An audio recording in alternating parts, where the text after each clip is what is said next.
Lantas bagaimana untuk dari kulit itu didapatkan sehingga dapat menjadi boneka-boneka wayang seperti ini? Pertama, pengolahannya, kulit dari kerbau yang sudah disembelih itu, kulitnya itu kan dikuliti. Setelah itu direntang dengan yang namanya apa itu? Ya, rentangan dari kayu itu, dipenteng, dalam bahasa Jawanya itu dipenteng.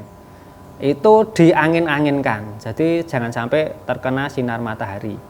Nanti setengah kering itu kemudian proses penipisan, dikerok, bulunya dihilangkan, dagingnya dihilangkan, bagian belakangnya itu juga ada lemak, itu lemaknya dihilangkan. Nah, itu namanya ngerok, sampai didapatkan bagian tengah yang bening, dan itu dikeringkan. Ini cukup memakan waktu, tidak cukup 1 minggu 2 minggu. Bahkan pengeringan itu bisa berminggu-minggu. Nah, setelah kering, kulit yang dipentang dalam ukuran besar itu dilepas, kemudian melakukan proses penggebingan. Penggebingan itu misalnya ketika saya sudah punya rencana untuk membuat wayang Janaka ini, satu wayang Janaka ini kemudian ditempelkan di lembaran kulit itu, ditempel, kemudian kita pola kasar, pola garis besar, nah, ini seukuran boneka wayangnya. Biasanya disisakan 1-2 cm. Nah, kemudian dipotong. Nah, ukuran kulit dengan pola wayang ini itu disebut dengan sak gebingan. Setelah itu ada yang kulit gebingan itu ada yang kemudian langsung ditata. Tapi untuk kebutuhan keawetan lagi itu perlu direndam lagi. Sebaiknya itu dikum, dipentang lagi. Setelah dipotong ukuran gebingan itu direndam, itu waktunya itu juga diperhitungkan. Idealnya itu kita rendam jam 6 sore, kemudian jam 6 pagi kita pentang lagi. Kalau kita mentang itu melebihi jam 7 karena faktor sinar matahari intensitasnya udah mulai panas, itu biasanya mentangnya rada angel. Kulit itu akan cepat kencang dan kering. Jadi lebih baik sebelum intensitas matahari tinggi itu jam 6 sore sampai jam pagi itu lekas direntang. Itu juga jangan di PM, jangan dijemur di terik sinar matahari, tapi diangin-anginkan. Itu semakin kencang itu semakin bagus pentangan ini. Biasanya tantangannya kalau kita menggunakan paku, biasanya kalau kurang kencang biasanya copot sendiri. Cetak lah, itu biasanya ngelentung. Itu berarti gagal. Ini benar-benar harus kencang. Nanti kalau setengah kering, kalau ingin mendapatkan kulit yang benar-benar sebening kaca, itu bisa kita kuas dengan air. Kuas lagi sampai kering, sampai mendapatkan hasil yang bening. Nah, setelah bening sekian minggu itu kemudian dilepas, baru kita proses nyorek. Kita punya babonan pola itu dari kertas, nah itu kemudian kita taruh di bawah kulit, kemudian kita corek pakai paku penyorek. Pengalaman saya dan beberapa pengalaman ataupun keterangan dari senior-senior penatah itu, sebaiknya karena kulit itu sudah transparan, untuk membuat corekan wayang itu dalam kulit itu jangan menggunakan tinta. Tetap harus menggunakan goresan paku corekan atau jarum, sehingga itu digores. Jangan menggunakan tinta, apalagi tinta hitam. Meskipun sekarang di luar itu banyak dalang-dalang atau temen itu nyoreknya itu pakai tinta hitam, pakai spidol, pakai pulpen. Wah, ini lebih cepet kok, lebih detail. Ya monggo, tetapi pengalaman saya menatah dan senior-senior penatah itu, kalau hitam itu untuk melihat presisi tembusnya tatah dan urutan garis tatan itu nanti sulit. Dan kulitnya nggak resik, nanti untuk disungging itu juga kita harus ngamplahnya juga luar biasa. Kecuali kalau kulitnya itu butek, itu tidak bening karena itu gajih, atau kulit ini gawannya itu nggak bisa, pembawaannya nggak bisa bening, kita sebaiknya menggunakan pena warna merah, jadi tintanya merah. Itu di mata tidak begitu rumit, tidak ruwet kan itu. Kesaksian dari penatah senior itu, ketika itu garis pola wayang itu adalah tipak atau bekas goresan, itu kan berenjul, katakannya tidak rata. Nah ini secara sensitivitas tangan itu bisa ngerayangi urutnya garis ini, lah itu jauh lebih rapi daripada tanpa adanya goresan. Itu bisa mendukung pola tataan itu nanti hasilnya lebih rapi. Baru setelah ditata semua, itu ada yang mata dulu, baru kaki, ada yang dari kaki, kemudian terakhir adalah mata dan wajah, mulut, hidung. Tapi itu adalah biasanya tergantung dari masing-masing penata. Ada yang bagian wajah itu terakhir. Itu untuk mengantisipasi, misalnya karena wayang itu biasanya hubungannya dengan persoalan rasa gitu. Penyaluran ide gagasan, menghidupkan karakter melalui wajah itu biasanya kalau wajahnya gagal dibuat, mripatnya itu kebesaran, matanya kebesaran atau mulutnya itu kegeden atau garisnya mencong, mencos.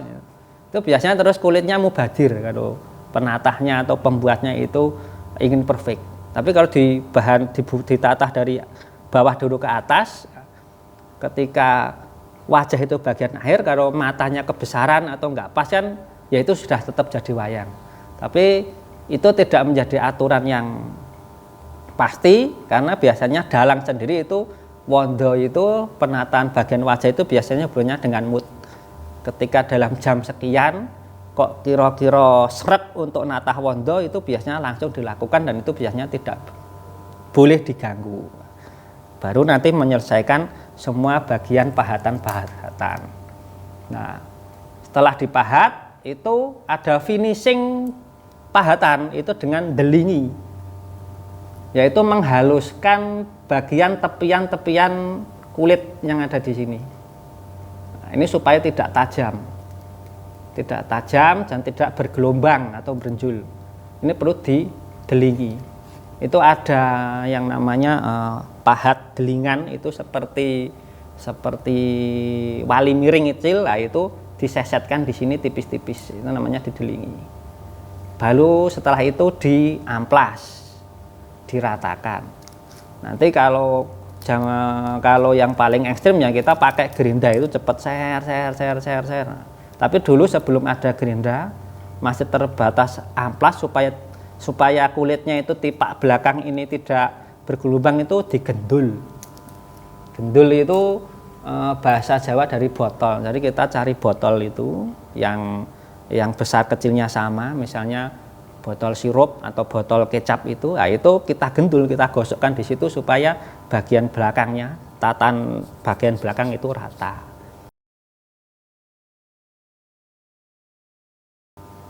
Peralatan utama untuk membuat wayang itu tentunya adalah tatah atau pahat, kemudian ganden atau palu pemukul, kemudian panduan. Panduan ini sebagai dasar atau landasan untuk menatah. Ditambah satu peralatan penting itu adalah malam atau lilin. Ini biasanya sering ditinggalkan bagi teman-teman yang menatah wayang secara pengendang cepat, itu terkadang malam itu ditinggalkan. Ini komponen yang penting. Tatah itu pahat itu satu set itu berjumlah yang komplit itu 22, itu sudah komplit, meskipun banyak yang jumlahnya lebih, tapi 22 itu cukup. Bentuknya hampir seperti tatah kayu, tapi bentuknya kecil-kecil. Ujungnya biasanya hanya sebesar mata pena, itu untuk yang ukuran lembut-lembut itu. Nah, tatah di sini mata tatahnya dibagi menjadi dua, tatah lantasan dan tatah kukon. Nah, lantasan itu yang ujungnya semua itu pipih lurus. Nah, kukon itu yang melengkung. Nah, ini untuk membuat beragam pola itu dengan menggunakan tatah-tatah lengkung ini tadi. Nah, lengkung ini ada dua ukuran, besar dan yang kecil. Yang besar itu kukon, nah yang kecil itu bubuan. Nah, bubuan ini itu untuk membuat lubang-lubang bulat-bulatan kecil seperti ini. Nah, ini segala bentuk lubang di sini hanya dibuat dengan tatahan yang bermata lurus dan tatah yang bermata lengkung, baik besar maupun kecil. Meskipun dalam perkembangannya itu sering sekarang kita jumpai itu tatah dadi untuk menatah bubukan yang bulat-bulat kecil itu sekali tatah diceplong itu dengan tatah grip tok cetok cetok cetok, banyak yang menggunakan itu. Tapi itu punya banyak kelebihan dan kekurangan juga. Terkadang tatah grip itu yang mencari yang sangat kecil itu juga susah. Jadi beberapa penatah masih menggunakan tatah bubukan untuk membuat lubang-lubang lingkaran. Nah, bahan yang bagus itu adalah bahan besi baja. Nah, dalam penerapannya itu tatahan itu ada pengaplikasian untuk motif-motifnya. Pada bagian kepala ini yang bentuknya seperti obat nyamuk ini adalah motif tatahan seritan, biasanya untuk rambut. Bentuknya seperti obat nyamuk bakar. Ini yang digunakan ya tatah kukon dari ukuran besar sampai yang terkecil. Nanti untuk memutusnya itu biasanya pakai tatah bubuk yang di atas ukuran yang paling kecil. Terus ada kawatan. Kawatan ini adalah tatahan-tatahan yang bersifat melengkung menumpuk yang saling menyambung. Ini adalah namanya tatahan kawatan. Ini sepenuhnya dibuat dengan menggunakan tatah kukon.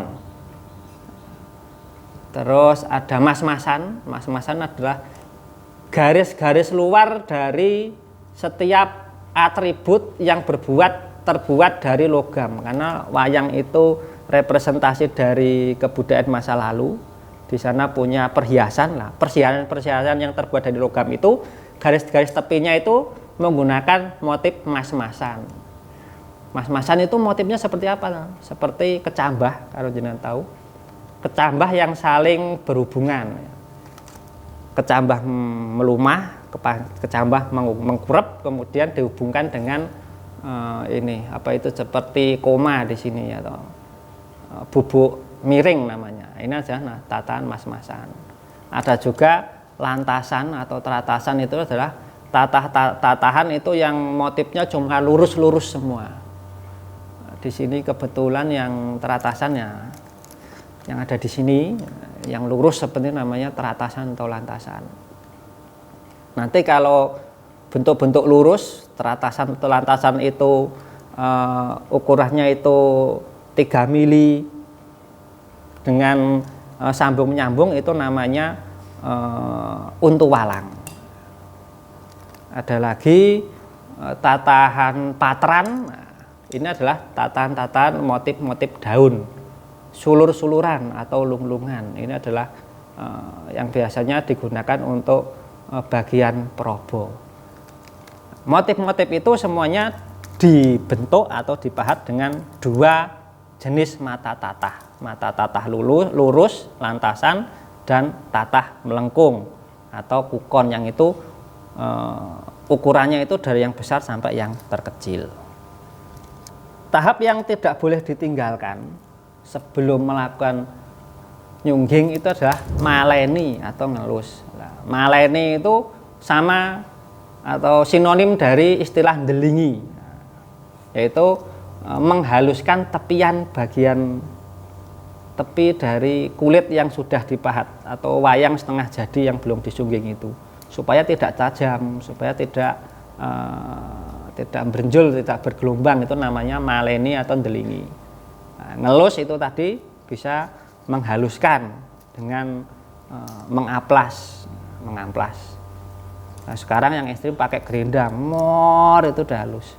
Tapi dulu kalau masih menggunakan amplas, belum ada gerinda, itu supaya ini bisa rata sebagaimana bagian yang atas, yang bawah ini bisa rata, itu digendul, digosok dengan menggunakan botol. Gendul itu adalah bahasa Jawa dari botol kaca, bisa botol sirup atau botol kecap. Itu yang penting besarnya itu sama, volume besarnya sama, kemudian digosokkan itu supaya rata, benar-benar pipih dan halus.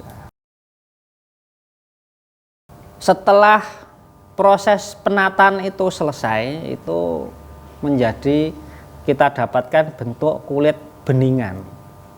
Secara umum itu disebut dengan putihan, karena kulitnya bentuknya bening. Nah, bagaimana untuk proses pewarnaannya? Kalau zaman dahulu itu masih menggunakan bahan-bahan alami, ya. Kalau warna hitam itu menggunakan serbuk areng. Nah, nanti kalau yang warna putih itu tulang dibakar bubuk. Kemudian kalau yang warna merah itu pakai gincu. Tapi untuk sekarang itu menggunakan bahan pewarna pigmen. Pewarna pigmen itu cat yang paling mudah, sebenarnya akrilik boleh, cat poster boleh, tetapi yang umum itu yang paling mudah pengaplikasiannya pada kulit, karena kulit ini licin. Biasanya kalau menggunakan cat yang dengan basic minyak, ada minyaknya, atau yang sejenisnya itu akan kurang rata. Jadi sebaiknya menggunakan cat yang menggunakan basic air. Boleh cat air boleh, tapi karakter warna saat ini yang pas itu kita menggunakan cat tembok. Mesti kaget, kok cat tembok? Cat temboknya itu cat yang berwarna putih. Itu yang dipilih itu jangan yang terlalu gilap. Jadi cat tembok basic saja. Yang umum kalau boleh menyebut merek itu Mowilex. Nah, contohnya seperti itu. Baru setelah itu dicampur dengan pigmen warna. Pigmen warna itu apa? Itu bibit warna. Kalau teman-teman itu ke toko sablon, bilang aja pigmen warna. Nah, itu baru kita tahap menyiapkan catnya dulu. Nah, warna putih menggunakan cat tembok, nanti warna yang lainnya itu menggunakan pigmen warna. Nah, urutannya gimana untuk menyungging wayang? Yang pertama adalah andasari, memberi warna dasar.